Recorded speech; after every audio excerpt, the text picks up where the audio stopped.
కమ్మని చరితము రాదామంటే కవి వాల్మీకి కానయ్యా, కమ్మని చరితము రాదామంటే కవి వాల్మీకి కానయ్యా, గానముతో కొలవాలంటే ఘన త్యాగయ్యను కానయ్యా, గానముతో కొలవాలంటే ఘన త్యాగయ్యను కానయ్యా, ఆశతో కోవెల కడదామంటే తహసీల్దారును కానయ్యా, ఆశతో కోవెల కడదామంటే తహసీల్దారును కానయ్యా, ఆఖరికి మనసిద్దామంటే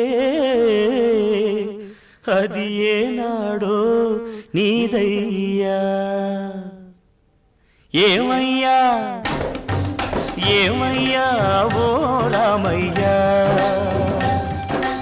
ఎలా సేవించాలయ్యా, నిన్ను ఏమని కీర్తించాలయ్యా, ఏమయ్యా ఓ రామయ్యా.